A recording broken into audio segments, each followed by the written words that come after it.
हरि ओम. Corona न करोति. योगदास श्री जय गणेश जोशी लिखित आध्यात्मिक लेख क्रमांक 17. न करोति. जर कर्मयोगासाठीच फक्त भ्रमण केले तर त्यात मौज मजा चंगळ अपेक्षित नाही. त्यामुळे इतकी वाहने लागणार नाहीत आणि त्यासाठी इतके इंधनही लागणार नाही. तू या दोन्हीही गोष्टी या धरती मातेमधून खणून काढत आहेस. मर्यादित भ्रमणामुळे अन्न वस्त्र निवारा मर्यादित लागेल. भ्रमणासाठी देशोदेशींचे लोक येत असल्यामुळे त्यांच्या अन्न वस्त्र निवाऱ्याची आणि सर्वात वाईट म्हणजे करमणुकीची सोय केली जाते. ह्या सर्व गोष्टींसाठी तू पृथ्वीवरच अवलंबून आहेस. त्यामुळे तू प्रतिदिनी पृथ्वी खिळखिळी करत आहेस. सुनामी, धरणीकंप, दुष्काळ, रोगराई निर्माण करून ती तुला जागे करत आहे.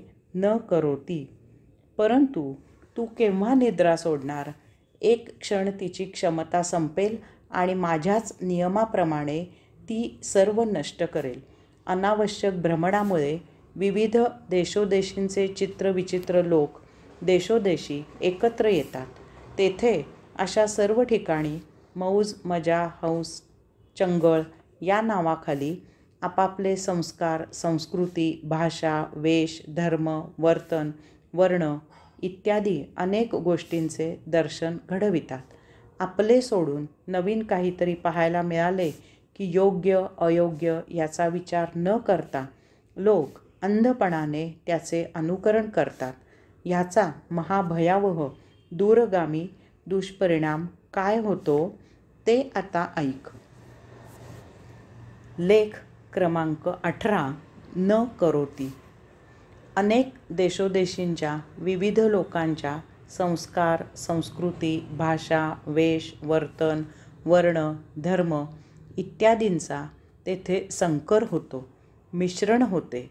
यात या मूळ गोष्टींची शुद्धता, पावित्र्य, मधुरता पूर्ण बिघडते. तेथे त्याचे हिडीस, भ्रष्ट, विकृत रूप निर्माण होते. आज तरुण तरुणी धड एक भाषा बोलत नाहीत. महाविचित्र विदूषकी भडक वेश परिधान करत आहेत. केस वाढवून, मळकट कपडे घालून, कृत्रिम रंगरंगोटी करून ओंगळ प्रदर्शन करत आहेत. संगीताची वाट लावायला घेतली आहे. त्यामधील नादब्रह्म पुन्हा ब्रह्मात विलीन झाला आहे.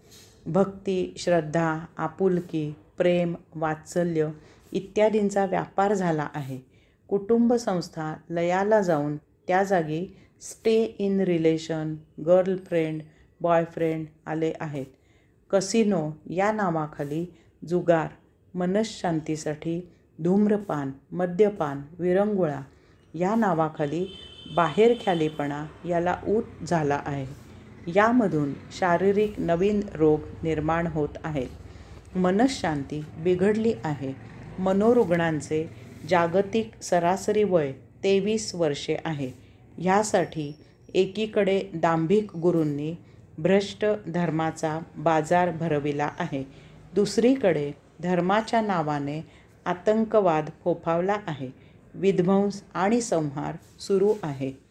मी तुला तुझ्या लीला करायला पृथ्वीवर पाठवलेले नाही, तर प्रशांत, मौन, एकांतात राहून माझी सृष्टीलीला अवलोकन करता करता मुक्त होण्यासाठी जन्माला घातले आहे. हरि ओम.